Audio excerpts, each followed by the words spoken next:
जय श्री हरि दोस्तों, कैसे हैं आप? मेरा नाम मनीषा है। मैं आपको यहाँ कुछ अनसुने किस्से सुनाने आई हूँ। आज की हमारी कहानी बहुत अलग है और जिन्होंने ये कहानी मुझे भेजी है, उन्होंने मना किया है कि उनका नाम ना लिया जाए, इसलिए हमने उनका नाम चेंज कर दिया है और जगह का नाम भी चेंज कर दिया है। तो आइए शुरू करते हैं हम अपनी स्टोरी। कमरा नंबर 27। ये मैंने इस स्टोरी का नाम रखा है। मेरा नाम रोहित है। यह घटना 2022 की है। मैं नौकरी के सिलसिले में राजस्थान के माउंट आबू गया था।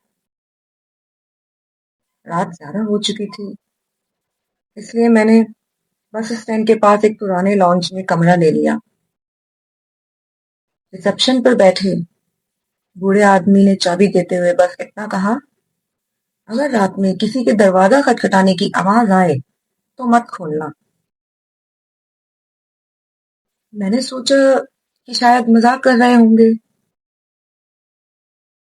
और ये कहकर मैं अपने रूम की तरफ बढ़ चला। कमरा नंबर 27 दूसरी मंजिल पर था।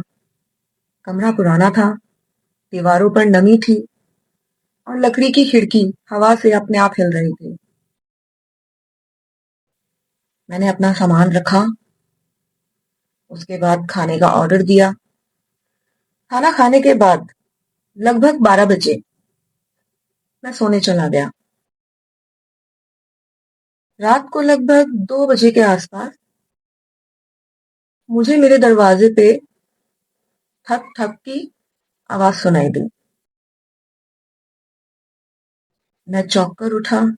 मैंने पूछा, कौन है? कोई जवाब नहीं आया। मैंने दरवाजे के नीचे से देखा। बाहर किसी के पैरों की परछाई दिखाई दे रही थी। मैंने सोचा शायद कोई दूसरे कमरे में आया होगा, इसलिए ध्यान नहीं दिया और फिर से सोने चला गया। जैसे मैंने ही अपनी आंख बंद करी, उसके 5 मिनट बाद फिर से वही आवाज मुझे दोबारा रिपीट हुई। इस बार आवाज के साथ एक औरत की धीमी आवाज भी सुनाई दी, दरवाजा खोलो, मुझे मदद चाहिए। मुझे थोड़ा सा अजीब लगा, इसलिए मैंने रिसेप्शन पर फोन किया। फोन उठाते ही उसी बूढ़े आदमी ने बोला, जो भी हो जाए दरवाजा मत खोलना। मैंने पूछा, लेकिन बाहर कोई औरत है, उसको मदद चाहिए। वह कुछ सेकंड तो चुप रहा, उसके बाद बोला, अगर जिंदा रहना चाहते हो तो बिल्कुल मत खोलना। थोड़ा सा मैं सहम सा गया, मेरे हाथ कांपने लगे। कुछ देर बाद आवाज बंद हो गई। मैंने राहत की सांस ली, लेकिन तभी कमरे के अंदर रखी अलमारी अपने आप धीरे से खुल गई। मैंने टॉर्च जलाई, देखा तो अलमारी खाली थी, लेकिन उसके अंदर की दीवार पर उंगलियों से कुछ लिखा हुआ था। उसपे लिखा था, तुमने दरवाजा नहीं खोला। मेरे पूरे शरीर में सिरहन सी दौड़ गई। मैंने तुरंत अपना सामान उठाया और कमरे से बाहर निकलने की कोशिश की। जैसे ही दरवाजा खोला, पूरा कॉरिडोर खाली था, लेकिन फर्श पर मैंने गीले पैरों के निशान बने हुए देखे।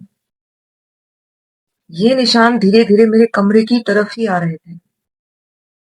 मैं भागता हुआ सीढ़ियों से नीचे पहुंचा तो क्या देखा कि रिसेप्शन खाली है। कुछ देर बाद वही बूढ़ा आदमी मेरे पीछे से आया और बोला, तुमने दरवाजा नहीं खोला, इसलिए तुम बच गए। मैंने पूछा, आखिर वह थी कौन? उसने पुरानी रजिस्टर की एक तस्वीर दिखाई। उसमें लिखा था, 3 साल पहले कमरा नंबर 27 में एक महिला की रहस्यमयी मौत हो गई थी। उस रात के बाद से कई लोगों ने आधी रात में उसी की आवाज सुनने की बात की है। जो लोग दरवाजा खोलते हैं वे अगले दिन सुबह मृत मिलते हैं, मतलब मरे हुए पाए जाते हैं।